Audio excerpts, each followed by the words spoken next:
Good afternoon, everybody. It's PJ Norwood for Fire Engineering's live Google Hangout for November 28th. I'd like to start off with saying happy Thanksgiving to all our followers and hope everybody had a wonderful holiday filled with great time spent with your family and friends and shared a great meal.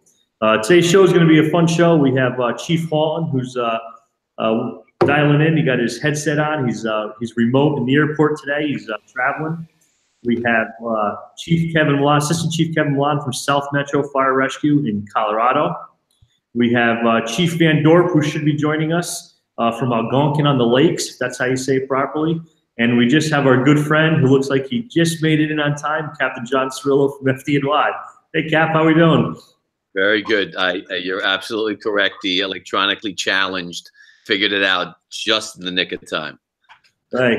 At the end of the day, you figure it out and you're on with us. That's all that really matters. So today's topic, we want to talk about training fires. All right. So I'm going to put out the topic out there. We'll go to Chief Halton to give us his take on it, and then we'll just kind of chat a little bit and get everybody's intake on it. And I've been saying for a long time, I'm not the only instructor out there, and I've been guilty of this myself. So I don't want to think by me making this statement, think that I'm not guilty of this. I think that for a long time, a lot of us have set many of our probationary firefighters during recruit school up for failure. You know, we bring them into these concrete burn buildings. We light a pile of straw and a pile of pallets. We tell them to crawl down the hallway, go into the fire room, only flow a little bit of water. Don't put the fire out because we want to keep it burning all day long. And then we have them vent the building and everything gets better. So we don't put the fire out and we perform ventilation in this concrete building with these legacy materials and everything gets better.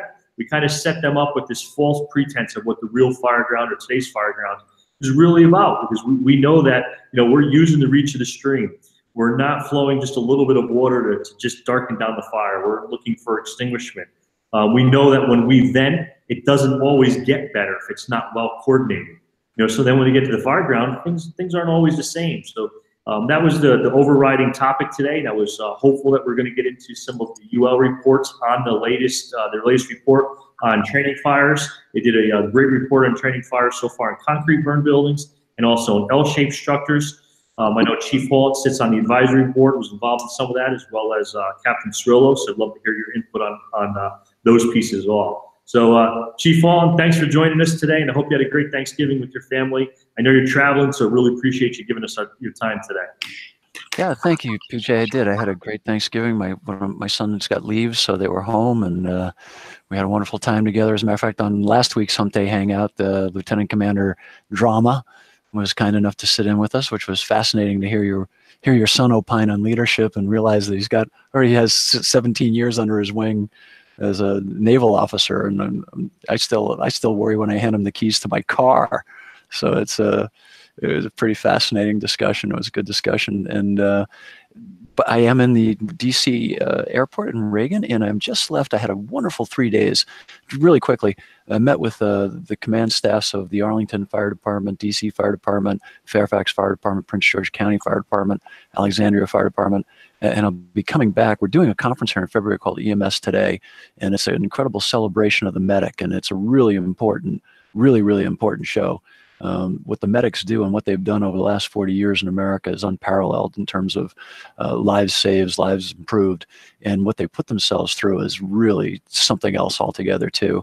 So it's a really great opportunity to not only get CE, but to come and visit with 8,000 or 9,000 incredibly dynamic fire and private medics who are just out there really making a tremendous difference, and what it's all about, right? At the end of the day, it's all about saving life, right? That the highest calling that anybody can have and the most sacred thing in the world, the individual life. And it's a pretty phenomenal event, and it's just a real joy to be part of it. And the amount of enthusiasm here at National Harbor and the surrounding communities in DC and Arlington and Fairfax and Prince George County is just phenomenal. So I just had to say thank you to the incredible hospitality I've had over the last 3 days out here, and just nonstop meetings with those folks.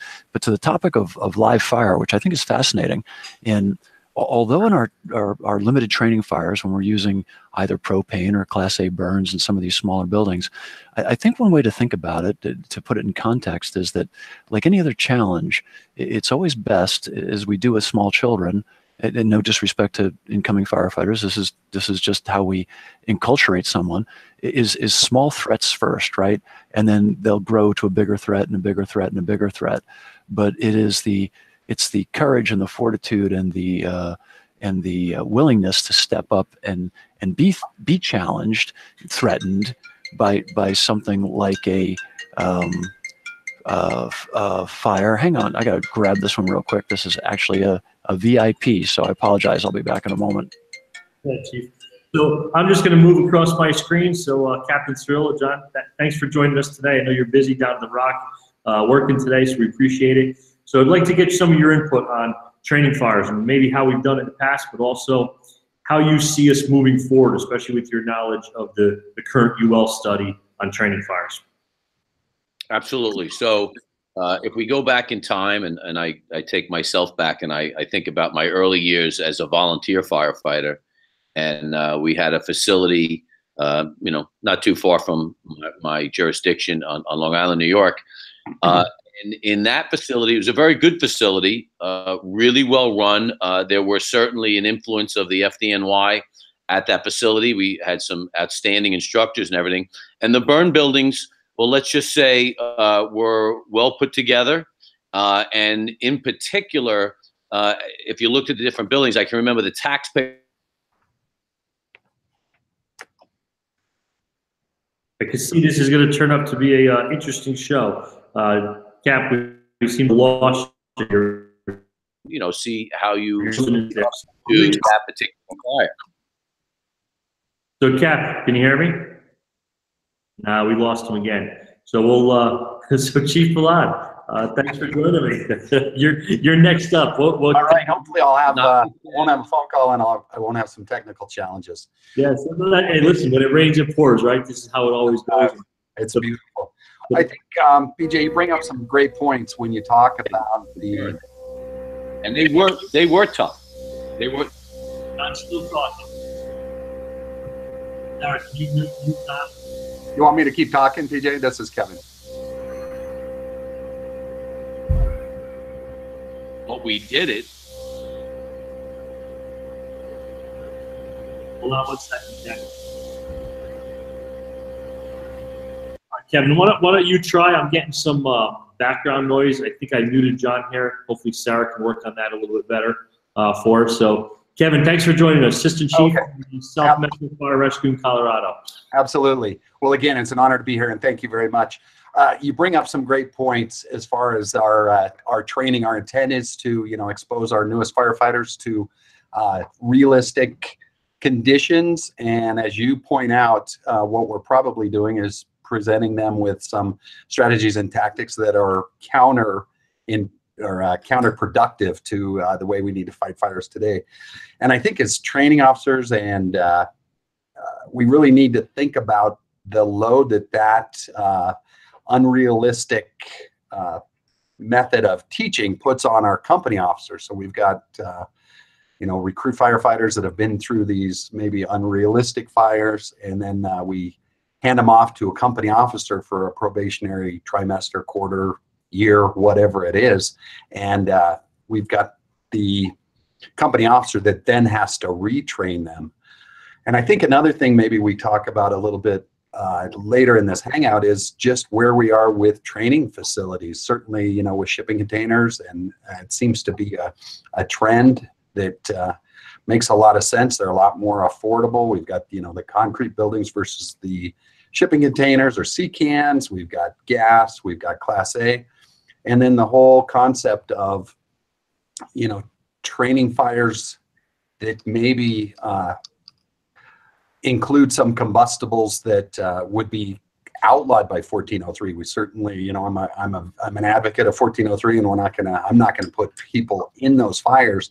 But when you look at the UL reports, I think it's important that we burn some of those materials so that people have an idea of how they how they behave. So the challenge that we have is maintaining compliance with 1403, keeping people out of those fires, making those fires that are, you know, exempt from 1403, those investigation type fires, and have learning episodes that are tied to that. So it's a pretty complex formula for a training officer today or training chief to have to put together. So I think there's probably 6 days worth of talk today, but why don't we jump back to you and we'll see where you want to go.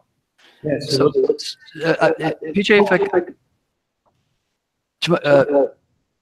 can I finish? I apologize. We all have bosses. I've got about a dozen, and so I didn't get to hear everyone else's comments on it initially, but I did get to hear Kevin's, and I thought they were well put. I think that we've got enough information now to understand fire behavior and to demonstrate it without the old mindset that we had to put recruits into something to show them what it's quote unquote really like. Because this group in particular, this is a pretty seasoned group, creating that level of realism is impossible without putting people at threat. That's just unnecessary. And I think that we can do a good job of training people incrementally to get enough of a body of experience from the recruit level so that when they do get out into the field and they work for someone like Captain Cirillo or they work for someone like Chief Milan or PJ and they go into a real fire, they can be accompanied by an experienced firefighter or maybe for their first year or two of fires, they can be accompanied by an experienced crew that's going to help them navigate those environments, which are, you know, I just don't want to make deadly environments. And as to the volume of fire that can be generated today, and I don't know how you guys feel about it, but one of the props that I've always been enamored by is that flashover one that they have that you don't go into. I think it's either the Brits or the Swedes have it, but they load it up and the thing blows fire out like a dragon, like 20 feet out the door. And, you know, the mindset there when you see that is if I get caught in a flashover, I'm going to do two things. Start praying the Hail Mary and head for the door. You know, the heck with penciling, man. It's like, and I think that I would love to do a flashover simulator someday.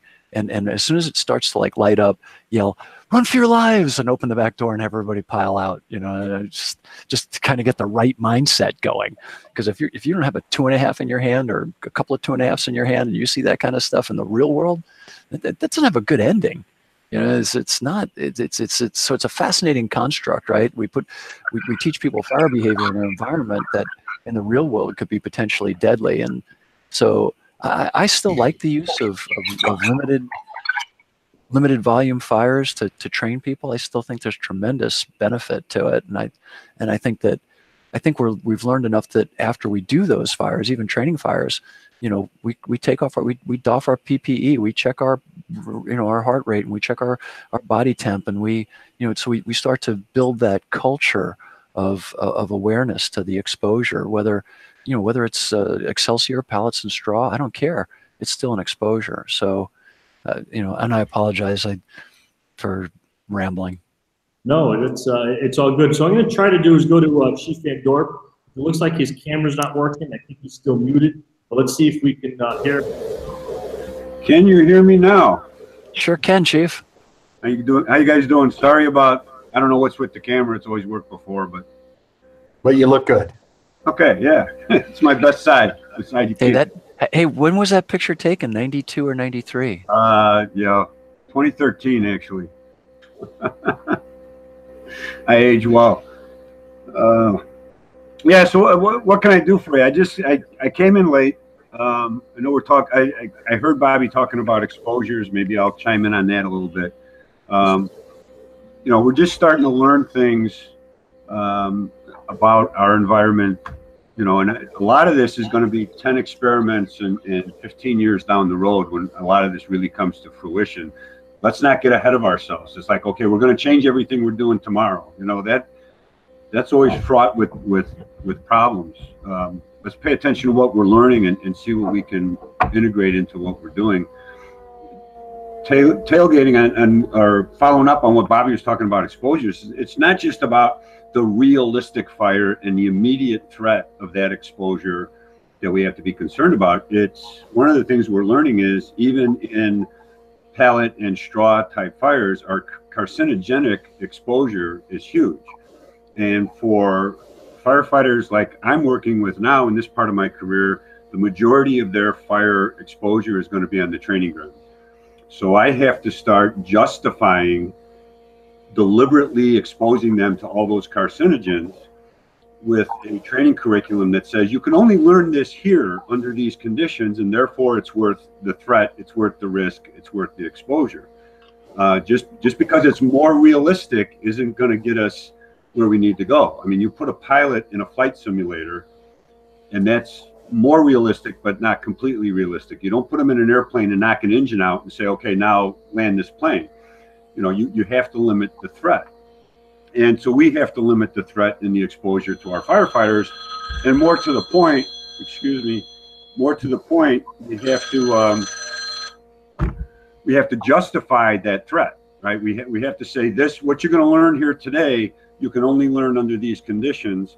So many times, I guess what I'm getting at, I'm rambling myself, is that we do basic hose evolutions, we do basic ladder evolutions, we do basic stuff that we don't need exposure to real smoke in order to accomplish and hone those skills. We can put the additional stress on in other ways, and then add the fire exposure at the last moment for that extra little bit of something, right? And I think those are the things we have to learn how to do better. To give you an example, when we're doing at the University of Illinois, when we're doing confined space exercises and the whole tornado drill and that kind of thing, right, where you're trying to put it all together, we just played really loud, obnoxious music to make it difficult to add a stress level, right, to make it over the loudspeakers, make it difficult for the guys to communicate and all that kind of stuff. I mean, there's other ways to add stressors, limit visibility, and do those sorts of things that don't involve exposure to class 1 carcinogens. Let's do those things first, and when the guys are really got their skills honed up, okay, then we can add the live fire thing. And that's a piece of what I'm learning through all of this, is that we have to be much more cognizant of long-term exposure, core temperature, all those things, as we're putting guys through these training evolutions. It's not just about the acute risk, it's about the systemic risk, the long-term risk. I think those are some good points. I'll try going back to John Cirillo, see how his Wi-Fi is doing there in New York, and see if he could rejoin us. Cap? Let's try it again. How's that sound? You sound great. All right. So, yeah, so just to fill in, I entirely agree with the rest of the panel, what they're discussing. We all seem to be on the same page. And the challenge really is getting what's going to be the most realistic, but yet we really know that, you know, especially NFPA 1403, we can't put a sofa into the burn building. You know, that's really going to set you up in a pretty horrific way. So the increments that Pete spoke about ramping up, I think that's absolutely what we should be doing. And with all the knowledge now, I mean, years ago when we did live fire training, we didn't consider the carcinogenic effect at all. You know, you get back in your rig and you went back to the firehouse and you put your stuff back up on the wall. And that was about it. So the knowledge that we're gaining through all these studies is going to give us a better understanding of how we can train our people. But again, especially getting to this study, the recent study with the L-shaped containers, you know, when you read that report, you can see the difference between the furnished and the gypsum and the non-gypsum and the metal containers and everything. You can start to really see that, you know, you can't get it to be exactly like it is in the real world. It's really impossible. But can we get it close? I think we can. And that study's helping us understand those components of getting it as close as possible. What Chief Halton mentioned too about, you know, when we rolled out our burn cans at Randall's Island Academy, we had some early instructors that all they were looking to do was scare our students. And that is not the concept of training at all, to scare the hell out of people. Yes, a fire ground is scary, but if you, by getting them into that ramped up over the top mode, you're basically taking away the teaching moment, taking away the training moment. So you have to have the right instructors who are going to instruct in a correct way, which is almost like an evolution of building that student up, not just trying to break them down from the very get-go. So I think when we put all this together, the carcinogenic studies and this L-shaped study on the L-shaped container is giving us just more and more knowledge to really do it right. So, and I think we're heading in that direction. There's still a lot of more work to be done, but we're heading in that direction. Yeah, I think, what the UL has given us with all these studies that everybody on this panel has been involved in at some point or at some level, it's giving us a whole different look at a lot of the things that we were doing before that weren't wrong and still aren't wrong. It's giving us a different look to figure out if and when and how to adopt our tactics to the current fireground. So I think it's really strengthening up our foundation of tactics. Well, and one of the things I'll speak to, and Pete and John and I have had the great pleasure of participating in a lot of that work, is that the fundamental premise of what we're doing in a lot of that research is not at all to invalidate anything or anything. Rather, it's to validate what people were doing and to broaden the view, right? To open it up to new and exciting possibilities that a lot of people didn't think existed before. There were folks who thought it was sacrosanct. It was slaughtering a sacred cow to put water through a window. And the kids in where was it, outside of where the Air Force Academy is, in Colorado Springs. Colorado Springs. Yeah, those gentlemen started the ball rolling with a great little study on transitional that they were doing on they did on an acquired multiplex, and they'd been very successful with it, and that got the ball rolling. And Dan was still at NIST at the time. People started looking at it, and then we started looking at wind, and all of this is not. It's not to say anybody was wrong or anything was bad, or it's to broaden the view of the possibilities of experience and possibilities of response, which is really fundamental. If you read anything from Decker or any of those other people who talk about, or Dr. Klein, when they talk about increasing the slides in your slide tray, so to speak, of experience and opportunity.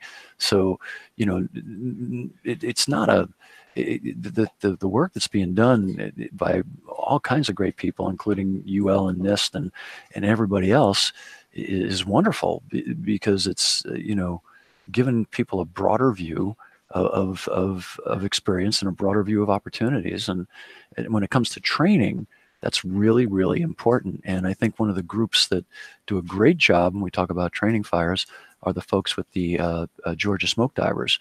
And when you look at the rigor that they put their folks through in terms of physical assessment before, during, and after those events, that's the benchmark, right?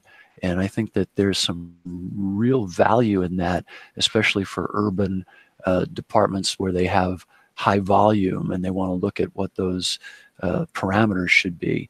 So there's a really great group of people. My hat's off to Dave Rhodes and Brent Hollander and all the men and women who participate in that program. They just had a program a few weeks ago and with phenomenal results.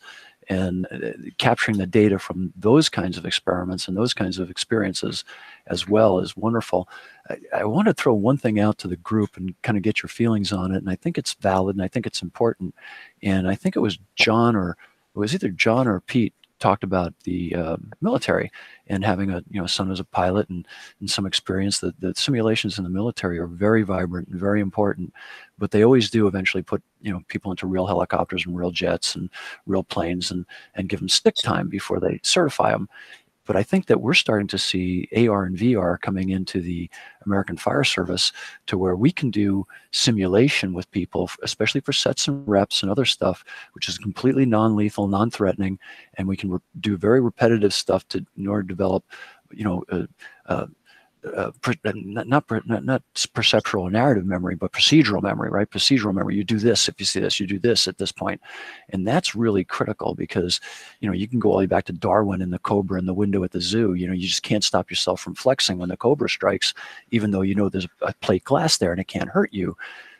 Developing those kinds of skills on the fire ground that men like John Cirillo and Pete Van Dorf and Kevin and PJ take for granted because they're so inbred into their daily culture of work, and they have been for 20 and 30 years.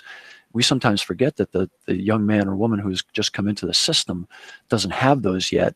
But I think with AR and VR, and you look at the stuff that's the Darley Corporation, they're working with the Flame people and the folks out of England who do there are some systems coming, the Quake people, that are just mind-boggling in terms of their realism and capture. And you know, you put that, I would love to put that in the hands of a man like John Cirillo or Pete Van Dorp and a group of recruits and see where that goes. I mean, and, you know, give it to Kevin Milan and the Instructor Society, and you know, and let's see where that goes and what aspects we can pull in and how we can grow a better response profile, which is what it's all about, right? And you know, to quote the Dirty Jobs guy, it's safety third. And you know, it's about personal responsibility, and I think that's a good tool, and I'd love to hear what you guys have to say about it. Chief, I'm going to chime in really quick, and I think it really plays well off of what Pete said. I mean, we've got this toxic tool that we can use, and we should use it sparingly. And when you look at what you can do with artificial reality, virtual reality, dollhouse simulations, observing, you know, investigation fires, the L-shaped containers, make the learning occur there. And then let's be very, I certainly think it's important that we keep live fire training in our repertoire, because you're not going to fight fire with a mouse or anything else. But I think Pete made a great point that, you know, with such a toxic tool, we need to be very prudent in how much we use it. Yeah, you know, there's so much that can be gained from the AR and the VR, and it's not just, you know, we don't have to wait for it to be good enough, because one of the things it gives us right now, and has for a long time, that we don't make good use of in our other training environments, is a way to quantify the learning outcomes, actually measure them, record them, and quantify them consistently, so you can measure and you can mark the progress that the student is making in a very objective way, which is really difficult to do when you're doing typical hands-on training. You know, one instructor thinks you did real good, the other instructor maybe not so good. When you're using these systems, the systems are very objective, so you can measure the guy's progress over time. And then one of the things we're starting to toy with at the Illinois Fire Service Institute, we have a very popular fireground officer program that involves live fire every single day for 5 days. It's one of the premier programs.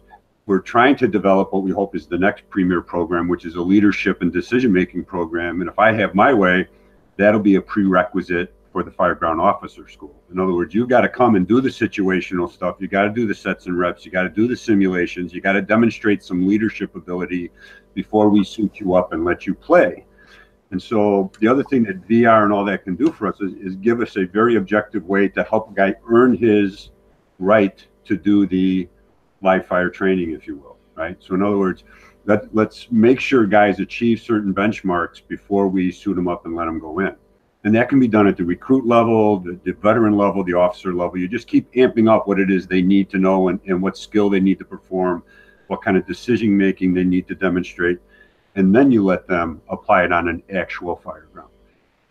And I think you get a lot more value for each evolution you do that way. We would do some stuff in Chicago where we'd have the screw up day, right? We wouldn't take them to a full-blown large-scale fire academy to do live fire training as officers. We just do stuffs in the cans, because these guys got to make their mistakes. They got to stumble through all the early officer screwing up stuff, and let them do that in their own backyard before we put them on a bus and take them someplace for the day.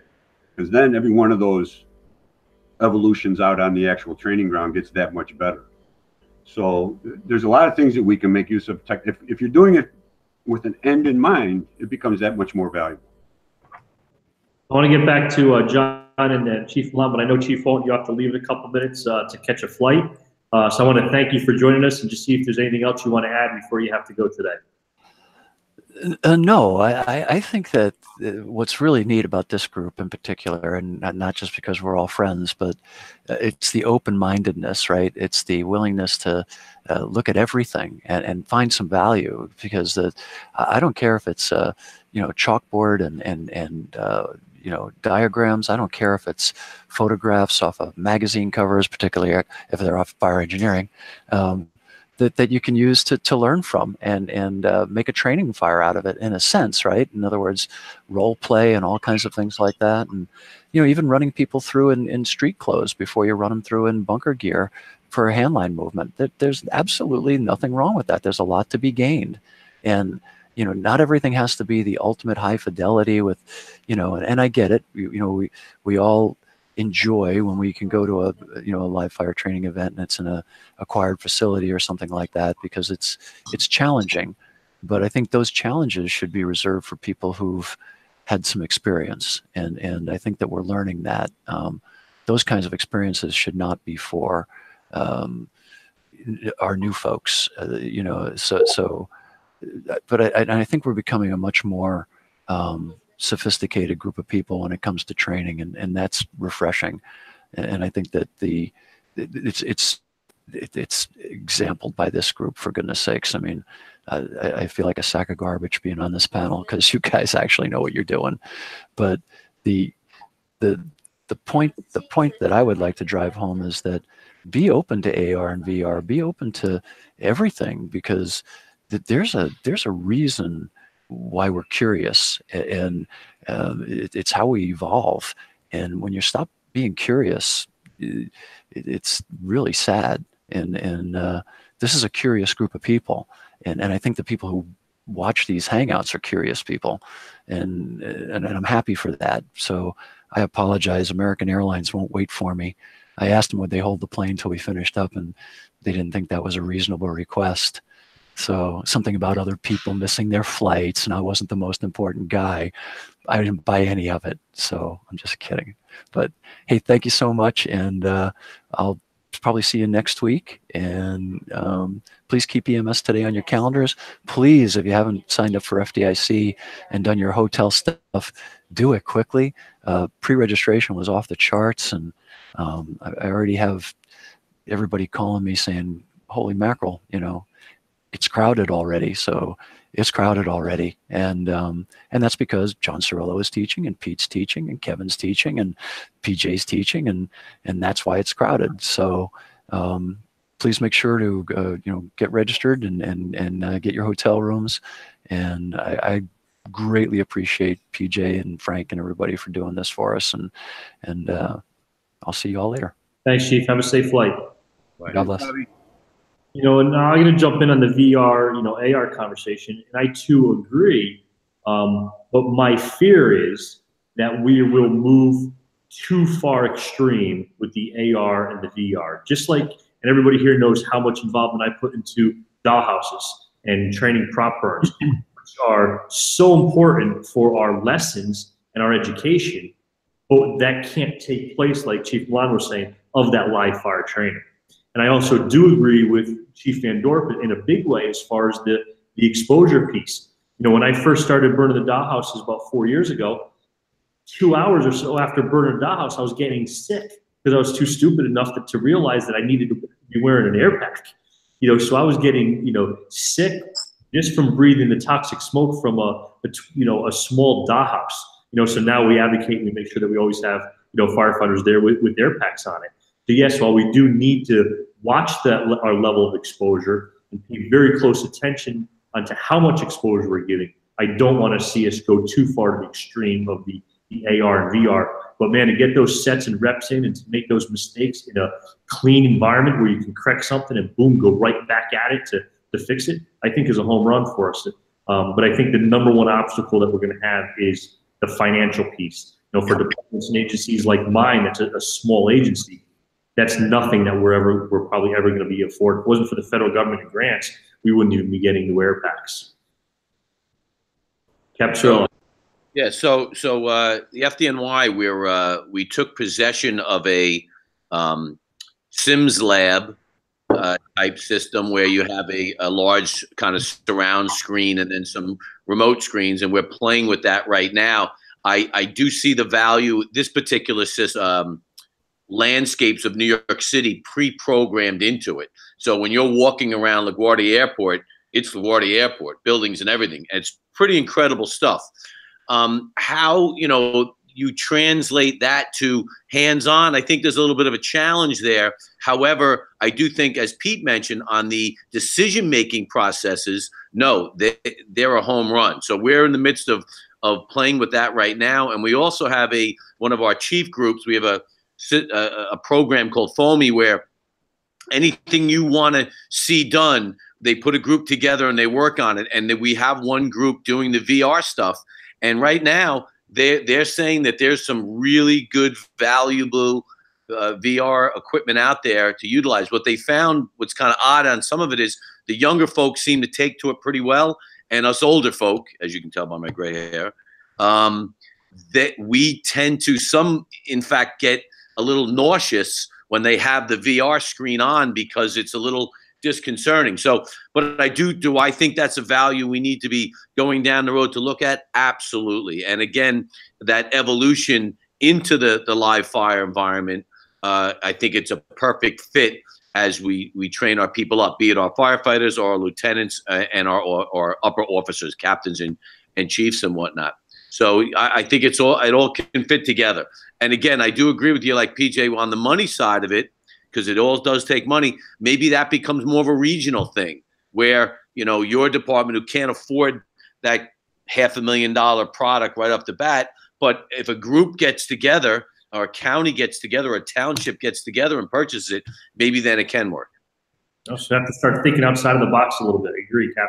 PJ, I got a bomb to throw at you. What do we do now that with the rewrite of 1041, they're putting live fire skills on the fire instructor, not specific to 1403, but as we drive that, we've got a lot of credentialed instructors out there, and now their scope of practice, I guess, just increased. So what do we do about that? The answer for me at this point, I don't know enough about that. So I don't know enough of that standard to give some input on that, just because of my lack of knowledge of that right now. I don't want to speak out of school. So Chief Van Dorp, you're familiar with that at all? I am not. So he makes a good point. But if I can save face a little bit, I was going to chime in with the whole, affordability and the buying the technology and those sorts of things. All valid points, but I would suggest that, and this also kind of ties into the working with the older guys that may not be as adept as it. I learned to drive. The first thing that I had to do, I'm old enough to have gone to driver's ed in high school, like it was a required class, right? And we literally sat, I went to a very old high school.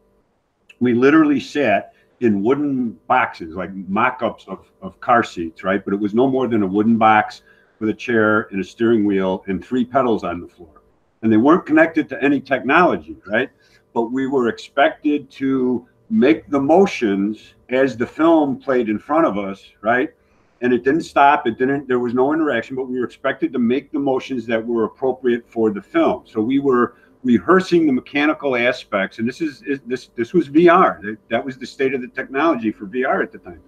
So it's something we are in a sense already familiar with, many of us, that we can continue to use and continue to develop even with the existing technology. I think the point is to get us as instructors used to the idea that this is how we have to approach things. People have to move through a logical progression of skill adoption, skill mastery, decision-making ability, and then they work their way into the high-threat environment. And then when we start to see them perform well in that high-threat environment, then we have some more confidence with how much independence they can have on an actual fire ground. I think a lot of it just has to do with rethinking the way we use our training props, right? The current state of where we're at right now, and I think for the foreseeable future, is you can learn a whole lot in live fire training. The one thing, curiously enough, that you can't learn is fire dynamics, fire behavior, right? Because you can't generate that kind of fire. You can't do it legally and ethically. And actually, LA County is coming pretty close. If you look at what they're doing and you talk to those guys, by manipulating what they're doing and doing it properly and with a lot of discipline, they're getting pretty close to simulating a good ventilated limited fire condition and those sorts of things. But the fuels are always going to limit us, and we just have to accept that fire dynamics isn't one of the things that live fire training teaches us very well, because we have different fuels. So that's, again, how we turn back to the state-of-the-art VR now, right? Because we can simulate that, we can create that environment in a virtual sense, so that at least some of our sensors, some of our perception, can see that in real time, see that in a realistic way, and then we can measure our responses, right? How long did it take us to recognize the threat, respond to the threat? Do we have the appropriate response? And we can track all that. And we don't really need the state-of-the-art equipment to do that, right? We can start making use of what we have in front of us. And then when we can't afford it, or when it becomes cheaper enough or available more broadly, then we adopt it. But I think that there's a lot of opportunities right in front of us as it is. Thank you very much. Thank you, Keith. And I agree, there are the opportunities. We try to look towards technology all the time. That's kind of where everything moves, but, little things for training, the Sunday newspaper with the houses that are for sale in your district, and dropping that on the kitchen table is a good size up class. And you could start talking strategy and tactics. You don't need computer programs and these elaborate programs just to get some sets and reps in training. And I definitely think that the VR and AR is something that we need to move towards. But there are opportunities right in front of us that we don't take advantage of every day. John? I think exactly that is that vent limited fire, that thing that we're going to encounter on the fire ground. Just about any interior structure fire is going to be in that state. That is the biggest challenge when it comes to certainly our older burn buildings, but even as we move down the road. And I do agree, LA County is doing a really good job. And this study really kind of helps you determine what your fuel package can be. And in that study with the 3 different fuel packages, basically just wood, a little wood and OSB, and then obviously the furniture, the one that we're not allowed to do, that gave us the closest reenactment what's going to happen, and that's not surprising at all. We would expect that. But as you get back to how you seal the building and then the product, that little bit of extra OSB in there actually brought the fire a little bit closer, yet not being like the furniture. So again, understanding how the fuel package and the structure that you're utilizing, how they interact, that is really what the knowledge that is needed so that we can create these things. So when you pop that door, let's just say you're popping a door going down a hallway, at that moment, am I going to see that neutral plane? Am I going to see the bidirectional flow? Am I going to see these things? If there's water scuppers and steel, doors on the windows like we were all trained, you're never going to see that because there's just too many leak points happening there, right? But when we have these containers that are a little bit newer, at least when we first start playing with them, and we can build a window that's a little bit tighter or a door that's a little bit tighter, and we can add the right fuel package, even how the boards are oriented, inside the structure allows that fuel package to burn differently. Years ago, I would never thought any of that stuff. Hey, pile that stuff up in the corner and light it. No, how you set it up is it's how this thing's gonna behave. So as we're learning these, as we're going down the road of the hundreds and hundreds and hundreds of training, research fires that we've seen UL do now, we're learning a little bit more and more, and that repeatability is there, and that, again, this study is showing us that. And I think that's really the key. We're right now building a new building 2, which is really our burn building at the Rock, Randall's Island. And thank God for these studies, because the individuals, the chiefs at the top that are setting this building up, they're fully aware that we have to make it a tighter structure to get what our students need to see so they can make the decisions based upon what they're up against. So it's all good. And kicking back to what Chief Milan was saying, as far as the instructor credentialing, I burned in a local department has a small burn facility, so I brought all my shifts there this year, and it's a newer facility, has a 3-story tower with 2 burn rooms, 2 stories above each other. self-closing doors on each burn room. So it's like a little burn cell attached to the stairwell. And my instructors fought every burn and every evolution that we did because they couldn't get good fires. Because the building is so tight, they're used to closing up every doors, closing the windows, lighting the torch, and it just going. And they had to prop open doors, and they had to prop open windows, and they still struggled to get what they thought was a good fire.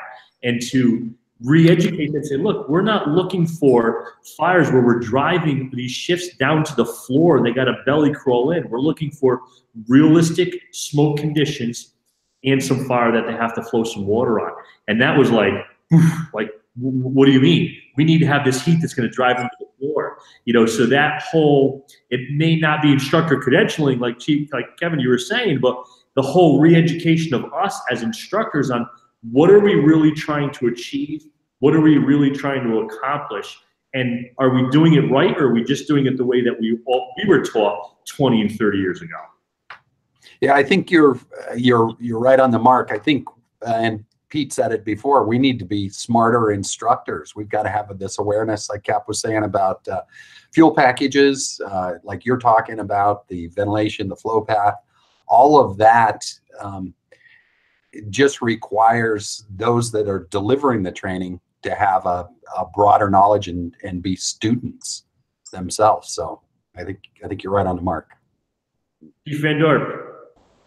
Oh, you don't give a guy that you're training to build strength on, you don't give him more weight than he can lift and yell and scream at him and say, you know, hey, you sissy, come on, pick that weight up, right? You give him what he can handle, and then you work on the mechanics of the motion, right? And then you give him a little more than he can handle, so you challenge him a little bit.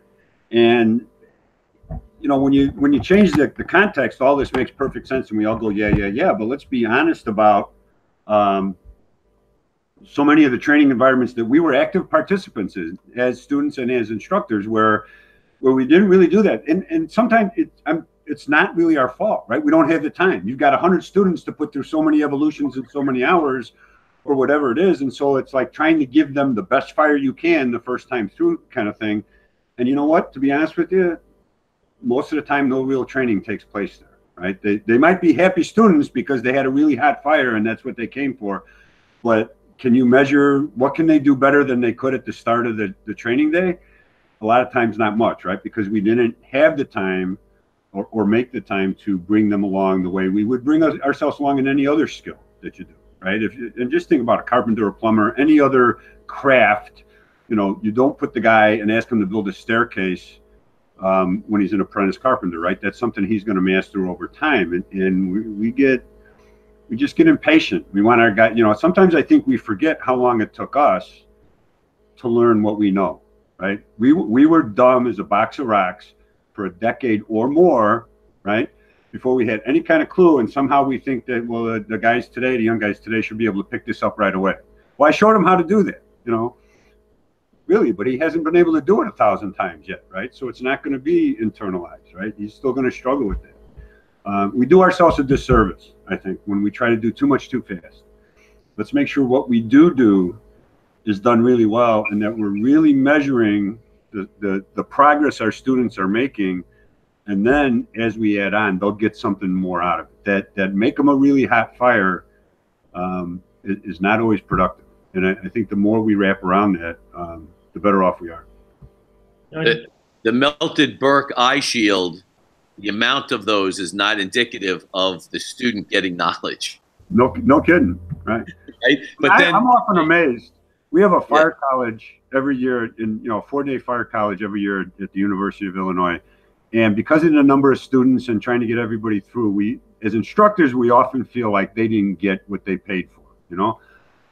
But the students tell us a very different story, because what they do get is done right. It's very, you are going to learn that you're going to do this thing today to learn this particular skill or hone this skill or increase your knowledge here.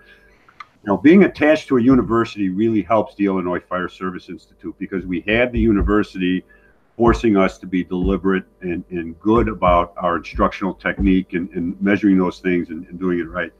And it's really helped, because you don't have to give the student the you know, the wild ass fire, you know, drive them to the floor kind of thing. They come away really learning something and really feeling good about what, you know, that what they accomplished over the course of 2 or 4 days. So it's certainly doable. And to the point of this discussion, the more we understand about these environments, the more effectively we can use them. And that's all you all has ever asked us to do is to take what they're learning and try to make ourselves better decision makers, really. Kevin?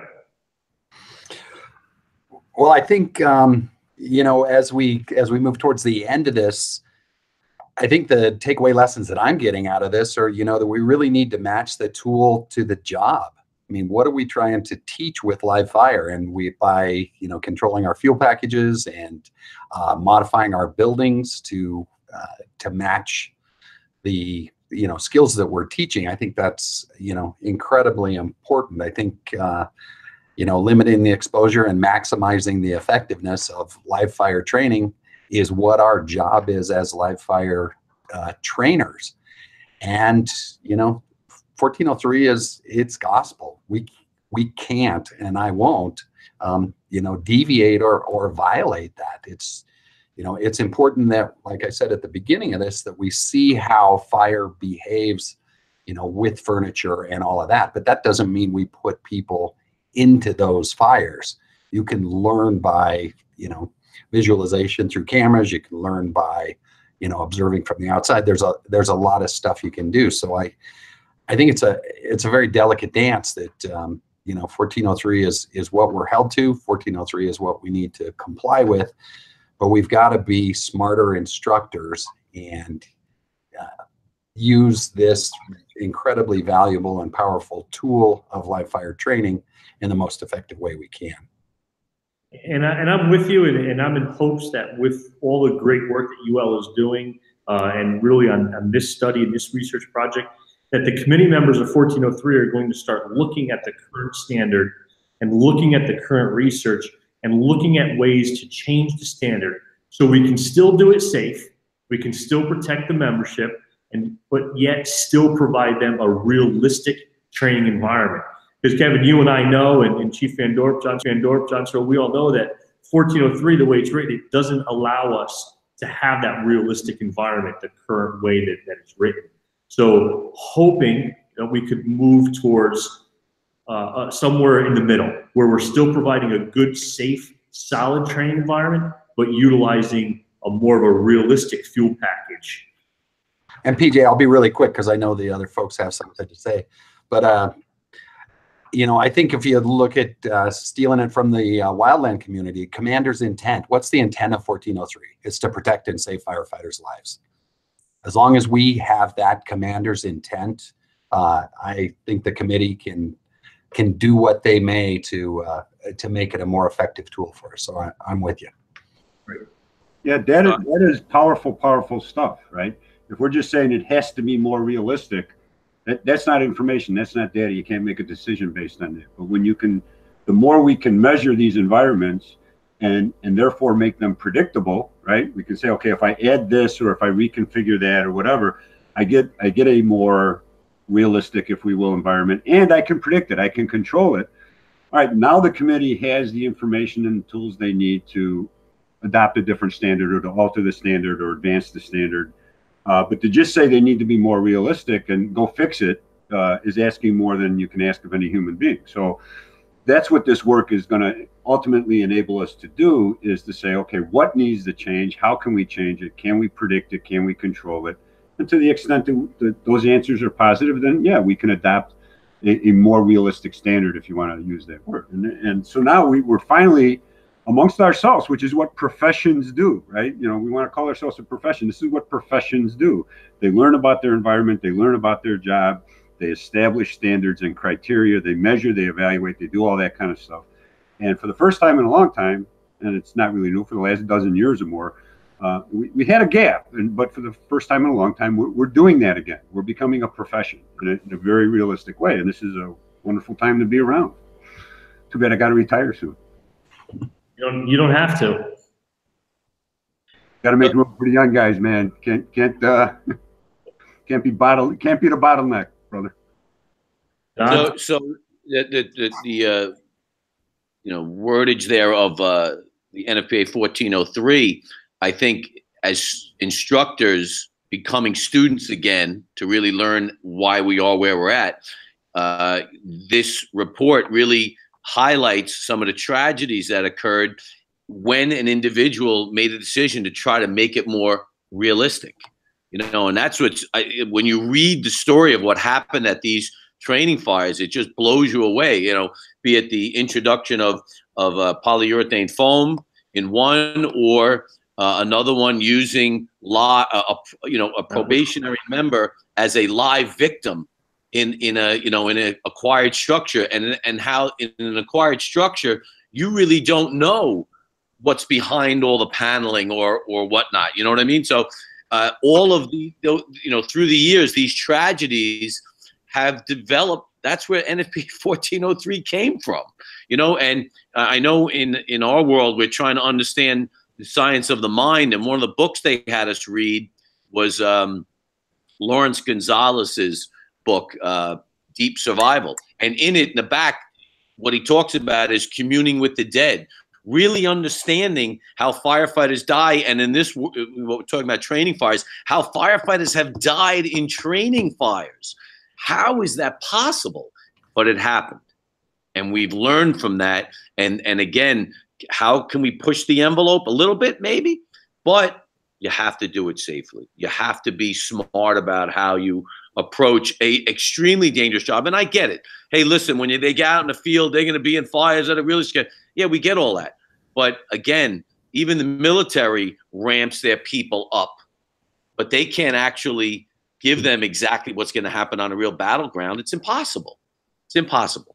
But again, I think this if you take the time, those that are listening out there, take the time and read the study. Yeah, they're only little L-shaped, containers, but there's a tremendous amount of information in this report that might help you in your area build the right fire and train the right way for your people. And that's really what it's all about. Good. So what I want to do is just go kind of around the table real quick, get a couple minutes left, give each one of you a chance to kind of wrap up, close up, say something you may not want to say, either on topic or completely off topic. So I'm just going to start all the way to my left, which is you, Captain John Svilla. Go right ahead. Oh my God, you're going to drop it right in my lap.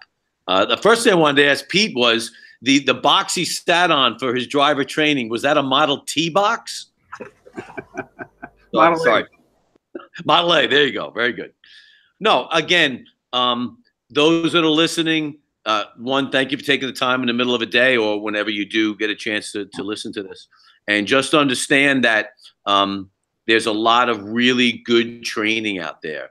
And it doesn't necessarily always have to be the live fire training. That's a standard when we look at our conferences. That's where, those classes tend to fill up first, and I get it. Listen, we know about, getting our helmets a little salty looking. However, there's so much good training out there online, available, as well as the hands-on.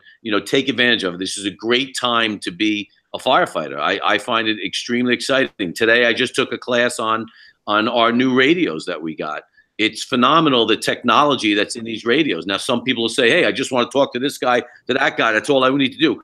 No, we have the capability now electronically to do so much more. In fact, all of these things that we've hoped to do through the years, we're getting closer and closer. Are these radios perfect? Absolutely not.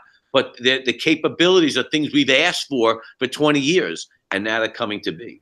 So the same thing with live fire training.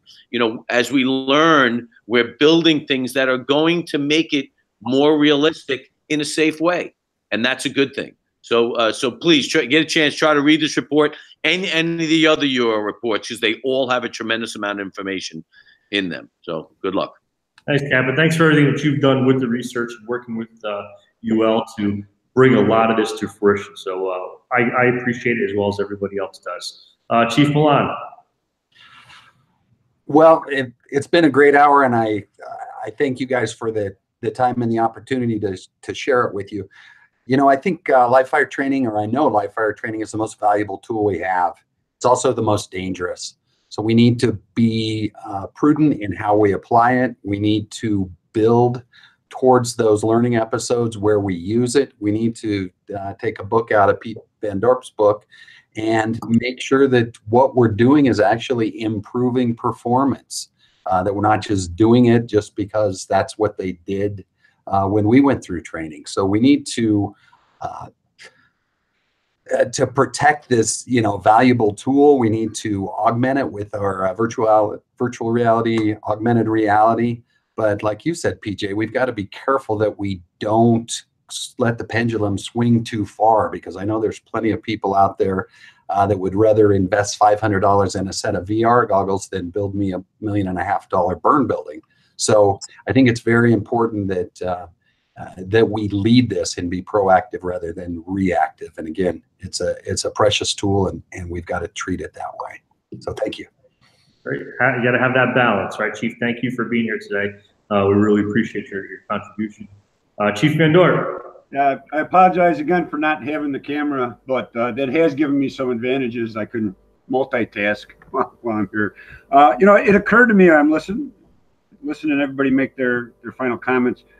What was the most difficult fire or fires I went to, or the ones that scared me the most? And they weren't the ones when I opened up the door and got hit with a, searing heat. That wasn't the one that got me in trouble or that created the biggest challenge. It was the one I couldn't find, right? It was the one that where we're wandering around, getting deeper and deeper into, and then all of a sudden conditions start to change in a way that we didn't expect and we couldn't predict, and that kind of thing, right? And that's about situational awareness. That's about understanding conditions, understanding building construction, responding to a change in the threat. Those are things that you can learn during live fire training and acquired structure training. And none of them have anything to do with how realistic, meaning how hot, the fire really is. Something I think as instructors, particularly instructors that are involved in live fire training, you ought to keep in mind, right? Is that hotter is not necessarily better or more difficult or more realistic, right?